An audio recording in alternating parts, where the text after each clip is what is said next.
We're going to wait a minute for everyone to get added to the webinar. We appreciate your patience.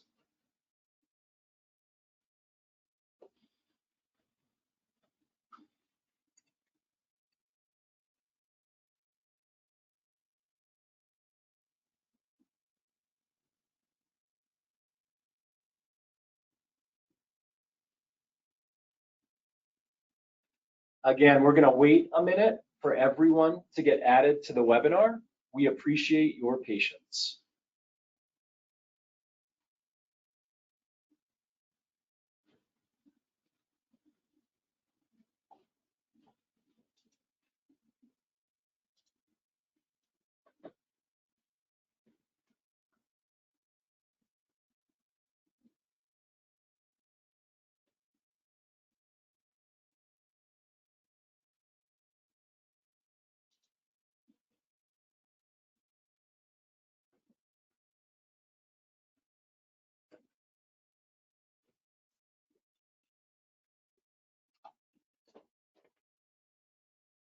Hello and good morning, good afternoon, or good evening, depending on where you're joining from. My name's Tom Burr. I'm the Associate Vice President of Consumer Sales at Silversea Cruises. We're excited to have you join us for this session dedicated to our incredible expedition Arctic voyages. We're using the go-to format, so please send any questions via the question feature at the bottom of the webinar. We're using this versus the chat feature as it's private. We're going to try and answer any questions that you have, either using the aforementioned question feature, or we'll save it for our Q&A session with our presenters at the end of the program. The presentation will be approximately 1 hour. We're going to have an exclusive offer for all attendees, and we'll go over all the details towards the end of the presentation. Now that we've got that out of the way, I'd like to introduce our experts that will be hosting today. Bob Simpson is one of the most respected names in expedition cruising. He has traveled all around the globe, and he has extensive experience providing unforgettable adventures in this amazing region. He also provides a unique perspective because he has traveled to every corner of our tiny planet. Bob is invested in creating partnerships with all of our remote destinations, which enables Silversea to create a unique experience based on sustainability, community engagement, and development. Conrad Combrink is synonymous with Silversea and our expedition voyages. For those of you who have not attended our webinars previously, Conrad started Silversea Expeditions and is deeply involved in every detail of our expedition product. Conrad has visited every corner of the globe, and he will share all the reasons why Silversea is the world leader in expedition cruising. Conrad's team has curated the incredible itineraries we'll be diving into today. He has a deep passion for adventure and authenticity, and you will soon see how this translates to an unrivaled experience. And on that note, I'm turning this over to Conrad and Bob. Thank you. Thank you very much, Tom, and good afternoon, good evening, good morning, and thank you so much for joining us today to learn a little bit more about an area that I know that both Bob and myself are really very passionate about, and specifically traveling through these polar regions on our beloved expedition ships. You know, a Silversea expedition really is, in our minds, the best way to travel to the polar regions. You know, you have got the wonderful luxury, ultra luxury experience that is Silversea, combined with these incredible destinations. And, you know, for me, it really is a perfect cocktail. Absolutely. And the word expedition, you know, it conjures up so many things, but it really is all about spontaneity. It's all about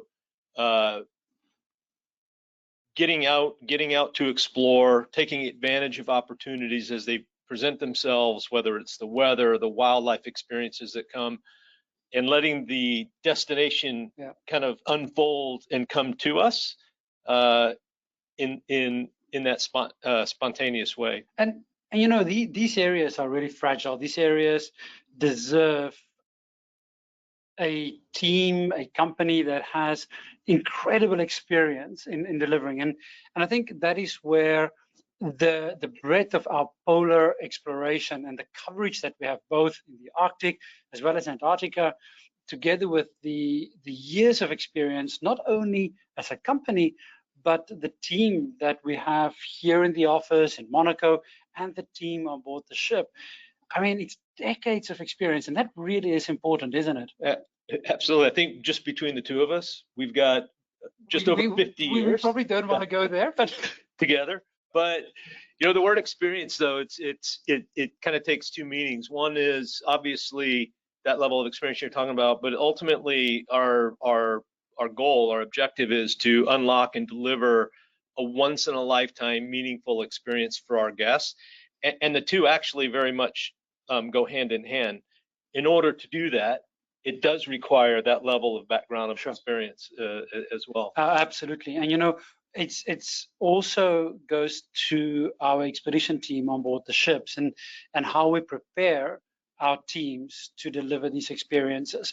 Not only the wonderful guest experiences, but also delivering it in a safe manner. You know, to that end, I'm always reminded about the amount of resources we dedicate to training and development.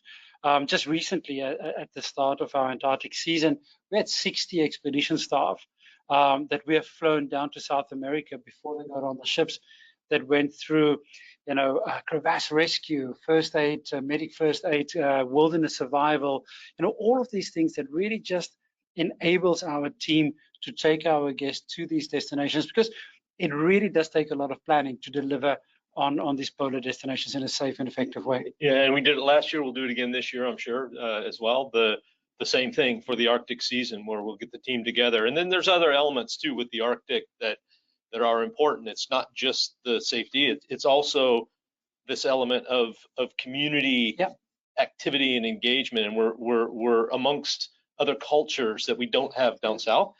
And it's really important to make sure that everybody's is in sync and lockstep for that element as well. You know, I really am proud of the fact that at Silversea and within the Royal Caribbean Group, our ESG commitment is not a nice to have. It really is within our DNA.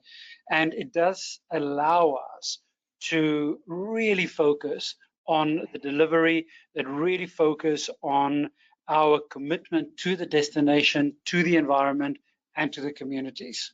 And you mentioned earlier, it's also the best way to do these destinations, especially the polar regions, is by expedition ship. And you know, we are very proud of the fleet that we have. Yeah.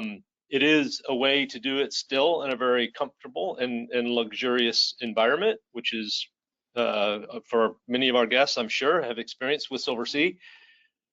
But it's the perfect platform. It's a platform to be able to get out and deliver the ultimate experiences, which is what we encounter in the field. I do think it is important, though, to call out the fact that although we were the first company to deliver ultra luxury expedition in the history, although we are a ultra luxury cruise line, we are first and foremost an expedition company. And the ships like the Silver Wind and the Silver Endeavour, they are platforms, as you say, to take our guests to these incredibly remote destinations. But it really is about the destination, isn't it? Sure, absolutely, absolutely. And let's talk about that. Let's talk about what we're focusing on today, which is the Arctic and the Arctic regions, and a little bit of geographical context here. We talk about the polar regions. Of course, we have our operations in the Antarctic, which we just started up. And there is a difference. There's a difference between they're polar opposite. Exactly.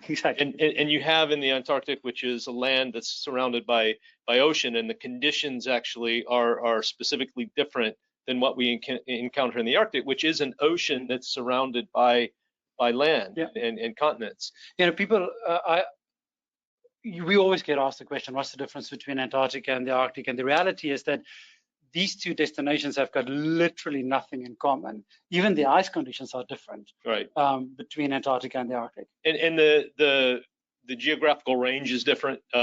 We can get much further north in latitude than we actually get south in latitude. So you can actually get into some more even remote environments, quite frankly. And our operations are spread out over the Arctic, isn't it? You know, we visit Svalbard, Iceland, the top of Norway, and then a completely geographically different area, of course, Greenland. And then as you go further, Canadian Arctic, Baffin Island, Hudson Bay. So it really is a very, very vast area, whereas Antarctica is a little bit more concentrated. And it's a vast area, but all very, very different as well, within the context of the region of the Arctic. So today we're going to be focusing though on the sort of European and Northern European Arctic with Svalbard, and then of course Iceland as well. So we have a number of voyages. We have both ships that will be in the region, particularly for Svalbard, the Silver Wind and the Silver Endeavour. The Silver Wind voyages that will incorporate sort of that whole region from Iceland, Jan Mayen, which is that remote island we'll talk about, and then spending a good amount of time exploring the remote archipelago of Svalbard.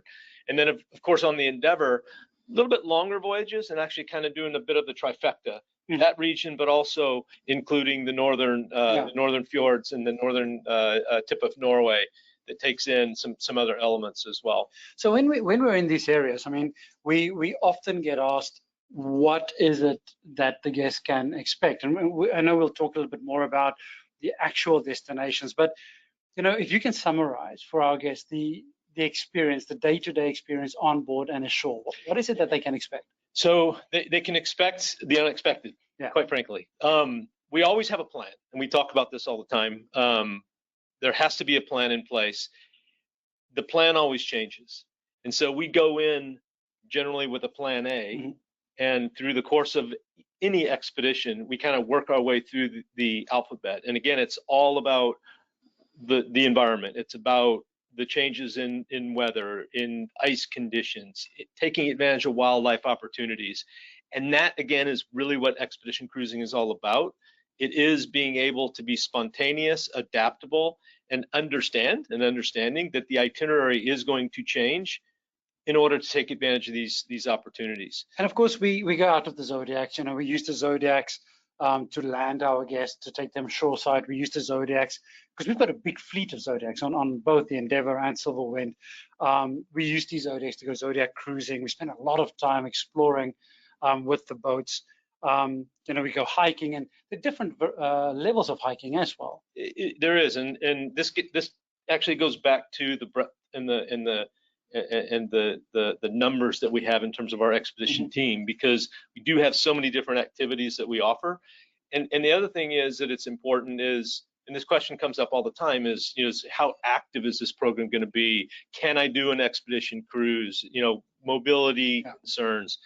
And there's a little bit of everything for everyone. And again, that with the expedition team that we have, it does enable us to be able to separate the guests into whether it's their interests or sort of the activity level. So whether we're out in the boats doing the Zodiac cruising, if we're on shore doing the treks, we can even separate that depending on the level of activity. Our kayak team getting out in the sea kayaks at every opportunity to explore in a completely different way. You're right down there on the water level. It's a once in a lifetime experience. Just on that, Bob, of course, you know, I think it's important to call out that the kayaking is not for everybody. We have got limited spaces available for the kayaking. We don't have a large fleet of that. I think we've got space for 16 people at a time to go kayak, but we do ask the guests that will participate in this to have previous kayaking experience. Right, and you know, again, it's all about making sure that we're providing a safe environment for the guests. But it's just not just the activity either. And what's really important for me, quite frankly, is what happens up here and what happens in here. Exactly.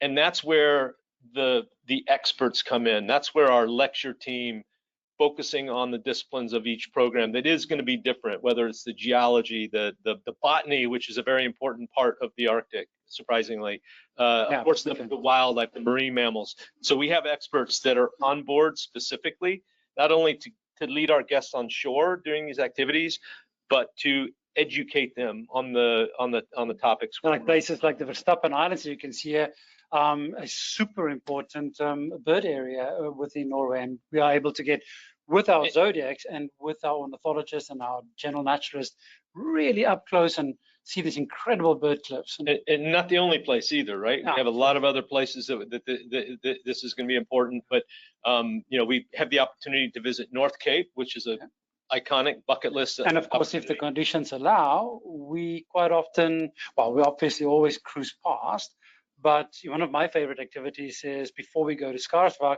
if conditions allow, we normally land the serious fit hikers, right, and they hike up the North Cape. It's quite impressive. Quite a once in a lifetime experience. And then we're going to head north. So we're kind of going through the sequence of the various journeys. But when we get to heading up to Svalbard, on the way, we stop at a place called Bear Island. One of my favorite places. Me as well. It's probably one of my top favorite Zodiac cruises ever. I mean, those sea cliffs and those caves, I mean, it's just incredible. This is what we're seeing here, the pearly gates, take the Zodiacs right through. This is also IBA, an important birding area.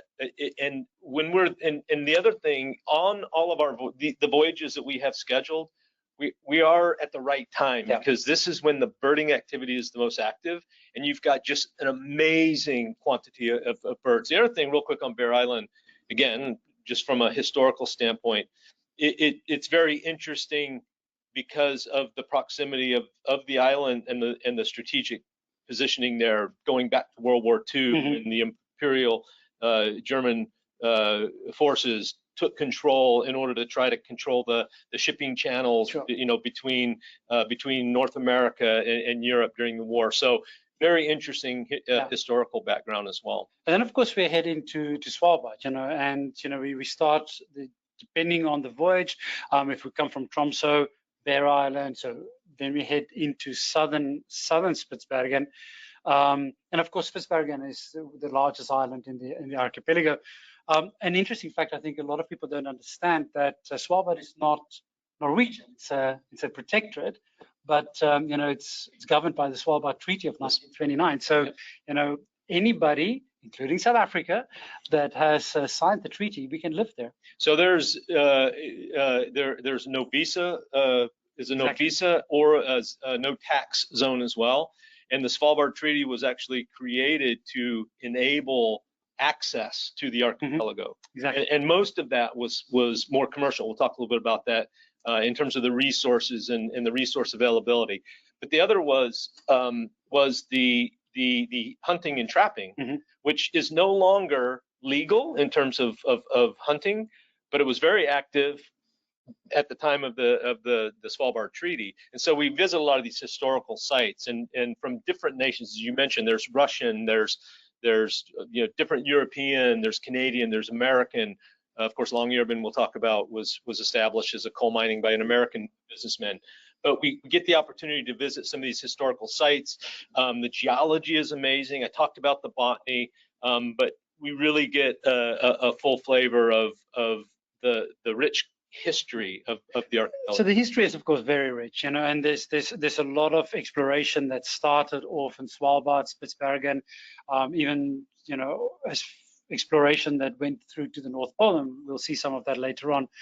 But it really, of course, is the wildlife that attracts people to Svalbard, and the beautiful scenery. The wildlife, and let's talk. We'll talk quite a bit about this, but it's very important to understand the nature of the wildlife, which is very spontaneous. It's nomadic. It's dependent on the ice. We'll talk about that. But some great once in a lifetime experiences. And you didn't believe me, but the beluga whales are a great opportunity. Sure. One place that we'll visit in the central part of Spitsbergen Island, Isefjorden. There's an area called Alkarnet, which is also typically beautiful landing site. Landing site. The Svalbard reindeer are typically there. The Arctic fox, and this is a site where quite often you'll have a good level of activity of the marine mammals. And there was one occasion that I was there, and we did see, it was counted by our wildlife census staff member, between 110 and 120 beluga whales right off the landing site. Must have been something amazing. So it's an amazing experience. There's also obviously still active research that's being conducted on the islands. And places like Ny-Ålesund, where we do go ashore, there's opportunities to visit research stations. And it's interesting, this is of course where some of the North Pole expeditions, so the hot air North Pole expeditions departed from. And we visit when we're there in Ny-Ålesund, we visit the tether pole, the balloons. In fact, I think you can see it on this Right photo right behind behind the building. Yep. You can see it. And administered still to this day by the Kings Bay Company, but there's also it's active research, and so this is a great opportunity to kind of learn about some of the progression of research. And now actually there's a very active NASA project for satellite studies. It's also interesting to see the different nations, because I mean, India's got a station there, China, the Norwegians, of course, very active. And still Russia. Yeah. Well, the interesting thing about Svalbard, of course, is the fact that there is a pretty significant Russian community in Barentsburg, just outside of Longyearbyen. Yep, still there. Yep.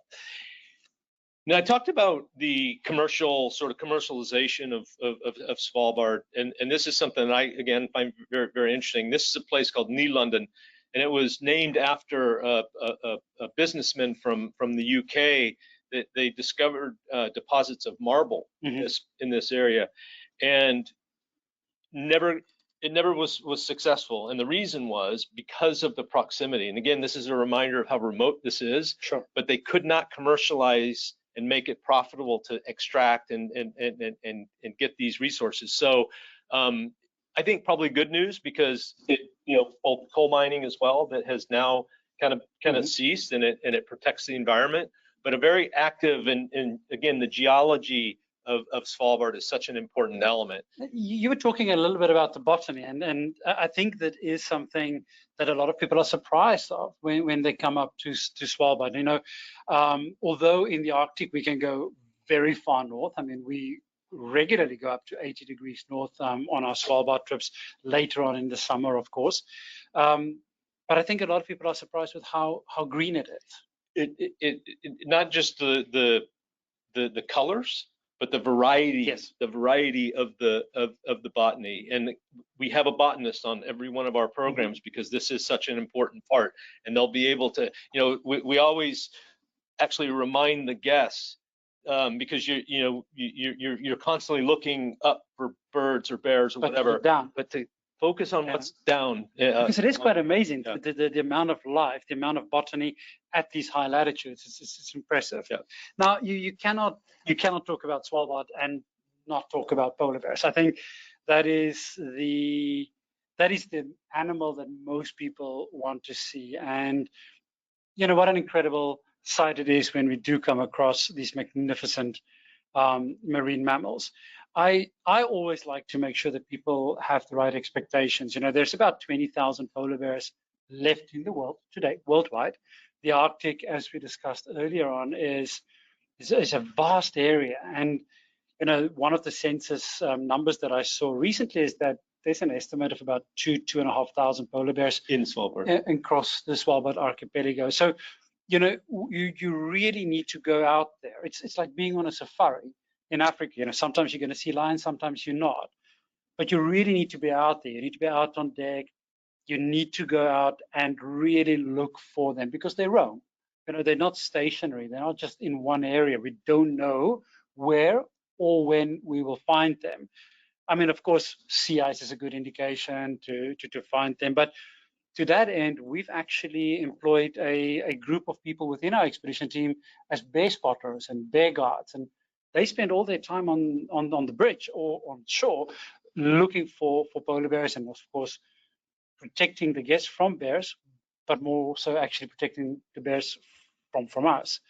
But it really is an incredible experience to see them.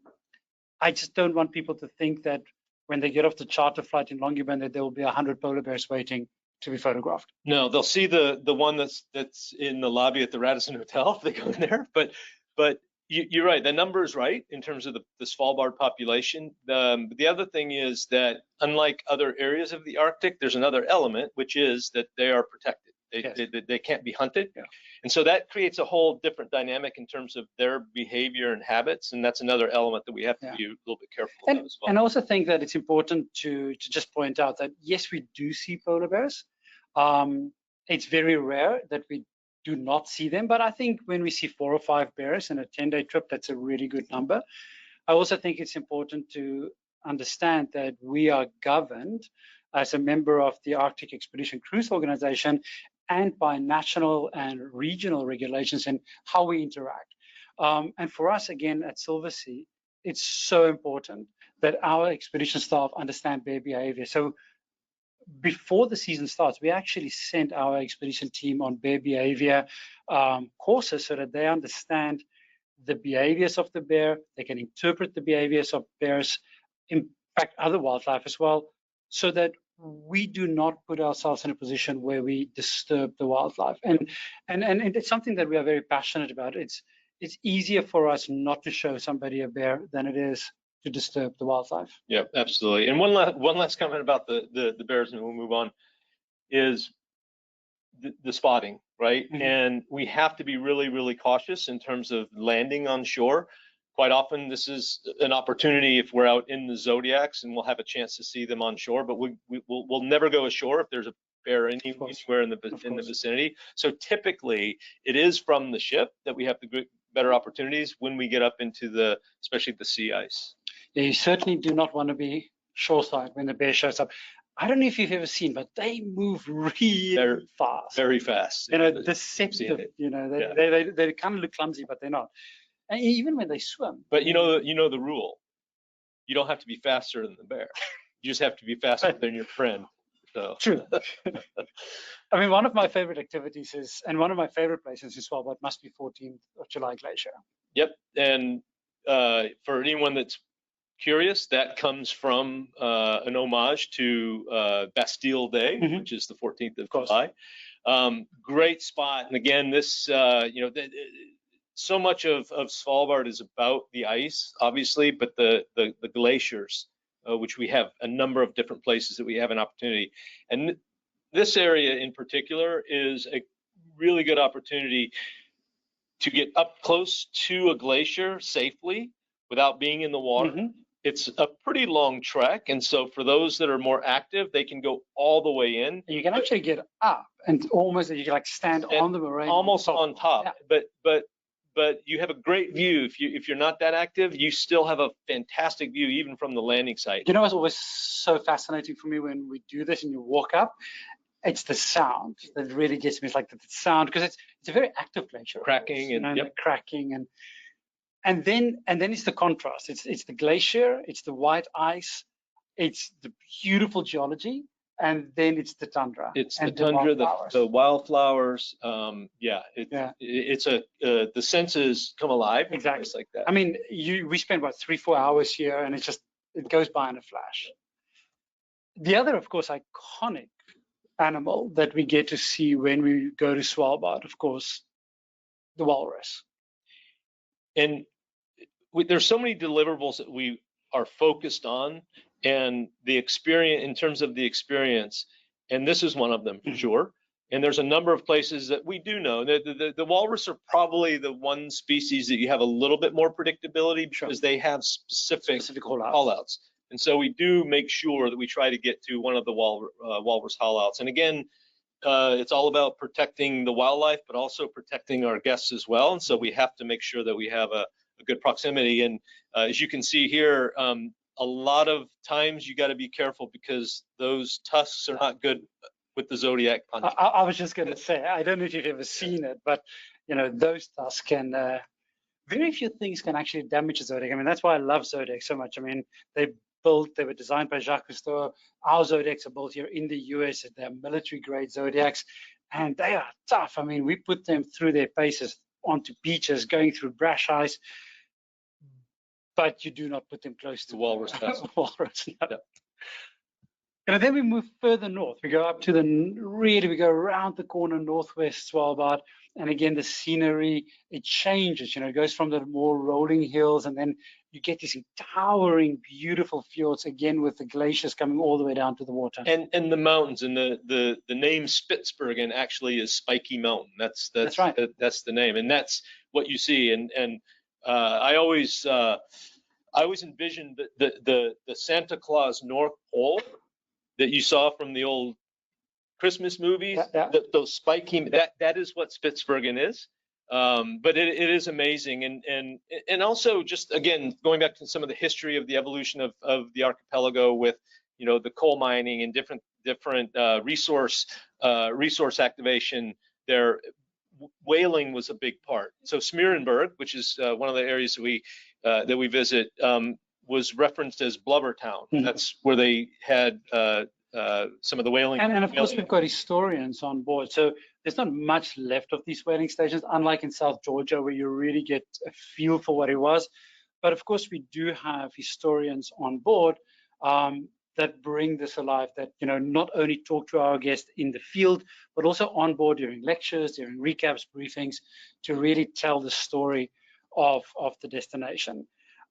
Again, you know, kayaking, to your point earlier, to be out there with our kayak guides, we take great precaution with our kayakers, especially in this environment where, you know, polar bears are prevalent. They are marine mammals. They can swim easily up to 90 nautical miles. So, you know, not only do we have our kayak guides with our guests in the water, but we also have, you know, zodiacs. We've got, you know, bear guards that protect our guests. But I just love being out on the water in the kayaks. I mean, all our expedition ships have kayaks, and the opportunity to be so close and just so close to these incredible cliffs is just wonderful. Yeah, absolutely. And, you know, the predictor of wildlife, we keep going back to that, but the predictor of wildlife is one of the more difficult aspects, and having the expertise that we have on board, they have typically really good intuition. And whether you know, again, the typical opportunities for the polar bears in particular are going to be when we're in the sea ice, because that's their natural habitat. They depend on that for their survival. Quite often they'll get stranded in places, and although they have good distance that they can swim in terms of range, but they don't want to, really, because they don't want to, and what they want is to find food. And so typically it's onshore where you have a typical food source, which is birding cliffs or nesting areas for birds. That's a good predictor of where you might find polar bears. And absolutely. I've seen that, and it didn't end well for the bear. But you know, that's a good point, you know, Bob, and it just comes back again to our interaction with the wildlife.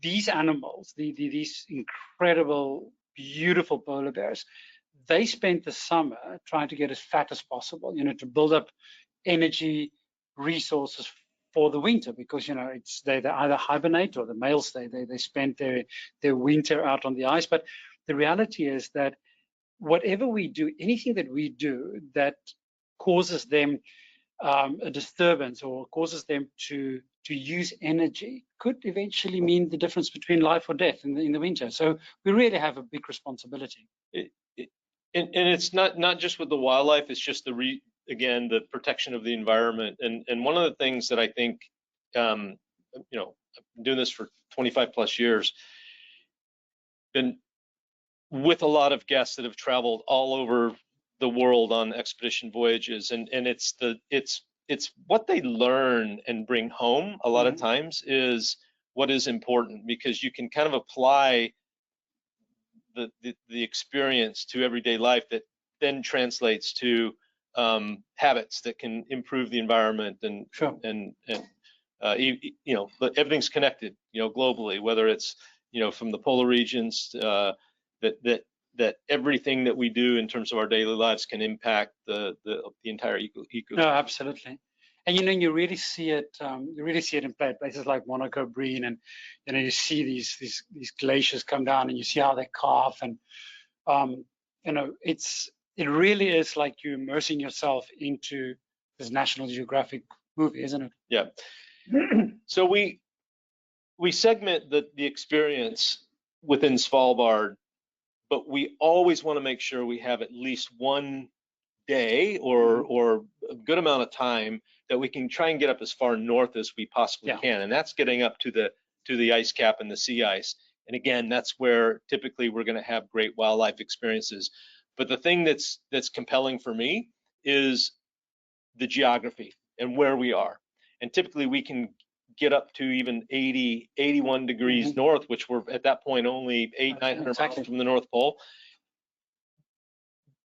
That is astounding, because if you think of in the south, the furthest south we typically will get, about 66, 67 degrees. 66 if you're lucky. Exactly, go across the circle. So we're at an amazing latitude, which really puts things in perspective. Why is it that we have such a big chance to see bears on ice? Because they depend on it. They depend on it for their survival, and they're very habitual in terms of the sea ice. Again, one of the issues that we are facing is the lack of sea ice that is having an impact on the species as well. So once we leave Svalbard, we go to this really interesting island that's almost in the middle between Svalbard and Iceland and Greenland, and we get to visit this very active volcanic island where there's a group of Danish researchers that's based there, but very, very different terrain than Svalbard. And it's to me, again, sort of a bucket list opportunity. Jan Mayen is very seldomly visited. Not a lot of ships actually go there. And as a matter of fact, you mentioned the research station. Quite often we'll have a request to transport the research. The only way they can get there is by ship. And it's a Danish station. It's actually administered from the Norwegian government, but the station there is the Danish station. And it's a great opportunity for our guests, because they actually will spend some time with these guys and learn a little bit about what they're doing in this remote environment. And I love the walking opportunities. Yes. In Myanmar, because unless you're very unlucky, you don't normally find polar bears on the island. So it really does give us a great opportunity for longer hikes. And you mentioned the volcano. It is one of the northernmost active volcanoes in the world as well. And so it's just an astounding remote place. So at the beginning of the season, of the Arctic season, and towards the end, and mainly on the Silver Endeavour, we also incorporate Iceland into our Svalbard program. So we've got the two different programs, the one that is Svalbard and Norway, and then we've got Svalbard and Iceland. And of course, Iceland, again, is completely different environment than anything else we've seen in the Arctic, isn't it? It is, and technically it's subarctic. It's just below the Arctic Circle, but it is an Arctic environment. Obviously, everything from the geology to the ice to the species of wildlife, particularly marine mammals, which is just astounding. But we also have this really cool cultural element as well. We're in Longyearbyen, which is the small administrative town in Longyearbyen, but beyond that, it's all about the environment, the wildlife. So when we do get to Iceland, then we get this opportunity to visit, communities and small fishing villages or small farms where, in fact, the godmother of our ship, the Silver Endeavour, Felicity Ashton, the explorer, she's a wonderful, wonderful explorer, and she lives in Iceland with her husband and son, and they do eiderduck farming. They do, and it's bigger island. So on a number of our voyages that we have the opportunity to visit, and then we'll meet with Felicity and learn about what they're doing there in terms of the down that they harvest from the eiderducks. Exactly. Amazing. And then just you can't understate the beauty of Iceland, especially in the west fjord. So we have a number of different places, and on our expeditions, we're always really careful to focus on being able to go to places that a lot of the big cruise ships. That's a very good point that you raised there, because as a company, of course, we have what we refer to as classic voyages. So by no means and by no stretch of the imagination are these big ships, but anything from 390 to 590 guests. I mean, these are small ships, but they're not expedition ships. And they visit Greenland. We've got a variety of, Iceland, a variety of voyages that visit this beautiful island. And then we've got our expedition voyages that visit Iceland. And fundamentally, they are different. It's different in design. The ports, even when they overlap, the activities that we offer between expedition and classic is different. And we don't need the necessary shore resources either. We can get out in the Zodiacs. We can go to places like Dinjandi Waterfall, where we take the Zodiacs to the beach and absolutely climb up to the different vantage points of this beautiful waterfall. Leyte Island. We mentioned Vigor Island. So we're going to these small class, sort of communities and small ports that you can't go with a bigger ship. So I think we should end really talking a little bit about the wildlife and the wildlife encounters in the Arctic, because having done this for so many years and having been to the Antarctic and the Arctic, we always get the question, as I said earlier, what's the difference? And I think it is important to note the very clear differences between the wildlife experiences in Antarctica versus the wildlife experiences in the Arctic. And I don't know what you think, Bob, but for me, Antarctica is one of life's greatest experiences in terms of the quantity of the wildlife that we'll see, the volume rather. But the diversity is more limited in Antarctica, whereas in the Arctic, it's the other way around, isn't it? You've got an incredibly wide variety of wildlife that you will encounter, the amount of bird species, the land mammals, the marine mammals. But it's far more unpredictable, and it's, because you've got land predators, you don't have the big gatherings of wildlife. I get this question all the time, and my honest answer is I have had by far the most rewarding, sort of enriching experiences in my career in expedition cruising in the Arctic, because it is really it provides the perfect compatible destination for what expedition cruising is all about. It's spontaneous, it's unpredictable, it's adaptable, it requires work, it requires effort, and it requires patience. But when you have these amazing experiences with the wildlife, it's often singular, but it's spontaneous and mind-blowing. The other thing that I'll say is be prepared, right? Be prepared to be ready to get out, whether it's getting out in the Zodiacs for opportunities. If it's 2 o'clock in the morning and we've got the polar bears on ice that we don't want people to miss, we'll let everybody know. So be prepared for the schedule and the changes. And of course, the time of the year that we are there, especially in Svalbard and Iceland, it really is at the height of the birding season, isn't it? Absolutely, and this is such an important part. And I have been in some of these places later in August, and all you see is the guano on the cliffs. This is the perfect time to be there especially for the migrating seabirds. The Arctic terns has the world record. This is by far my favorite animal. Right. People are like, is it a polar bear? Is it a lion? Is it an elephant? What is it? This little bird, I mean, they are only about this big, aren't they? And they travel. They travel 20,000 miles a year from the north to the south and back north, and they are feisty. I've seen them guys. I've seen them draw blood. I mean, and we're very careful, especially on beach walks. You've got to hold something at least higher than your head, otherwise they're going to be right on top of you.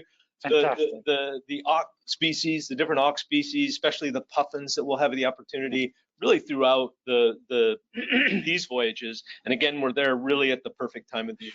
And you know what, I want to end with this in terms of the Arctic. I think the beauty of the Arctic is it lies in the diversity, it lies in the scenery, the opportunity to engage with cultures, different cultures, but it allows the expedition traveler, the inquisitive traveler, an opportunity to go back again and again, because Svalbard is different than Iceland, is different than Greenland, is different than the Hudson Bay, is different than Baffin Island, different than the high Canadian Arctic, different than the Northwest Passage. And each of these regions will give you something so unique. And it is just absolutely mind-blowing. It is something that you have to immerse yourself into. It is something that you have to be an active participant. It cannot be transactional. It cannot be you sitting in the lounge waiting for an announcement that there's a polar bear. You know, you have to immerse yourself in the experience. Be out on deck, absolutely. the experience, be with the expedition staff, learn from them. And the Arctic really reminds me, you know, having grown up in South Africa, being on safari often, it really reminds me of a safari, because you have to go out there. And sometimes you're going to get lucky, you're going to see that elephant or the lion. Same thing. Sometimes you're going to see a polar bear. Some days you're not. And I like what you just said just a moment ago, is being out, being out on deck. Our team will be out there. They're out there spotting. Bring your binoculars, be prepared, but don't just sit. You can sit on your nice balcony from time to time, of course, but be out with the team and experience that way. It's fantastic. Bob, thank you so much. It's always so nice talking to you about these destinations, and I actually can't wait for the next Arctic